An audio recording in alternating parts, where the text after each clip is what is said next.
Yun guys, nandito kami sa Davao ngayon. Kita ko yung Davao. Kita ko ito yung mga pag-aari ng aking pinsan ni Kokoy. Yan, mga diyan nakalagay yung mga ano. Ayan po sila, nandito po kami sa Kubo. Ayan. Dito po kami, kumakain, magla-lunch kami rito. Ano, lahat na natatanaw nyo dyan, pag-aari po ng pinsan ko si Kokoy. Yung mga, nandiyan po sa ilalim yung babuyan niya, isang babuyan, tsaka yung alagaan ng mga baka. Diyan po guys. May alaga rin siyang unggoy rito, yung nagpapahinga yun. Yan. Ayan, makikita nyo yan.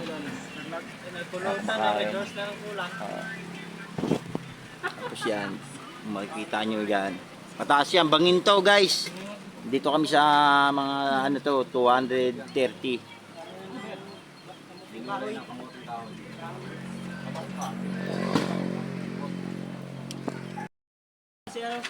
Sa 50 hectares. 50 hectares to dito. Ito eh.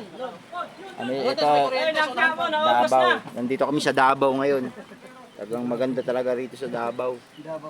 Oh, Davao Oriental, Mindoro. Yan. Man, ano masasabi mo sa pag-aari ni Kokoy? Dito tayo sa Davao ngayon. Kamusta anong biyahe? Layo biyahe natin. Tayo pa lang nag-comment dito. Sulit. Sulit. Pagod. Pagod. Sulit. Sulit. O, kita nyo naman. Sulit. lahat. Ilalim yan. Yan.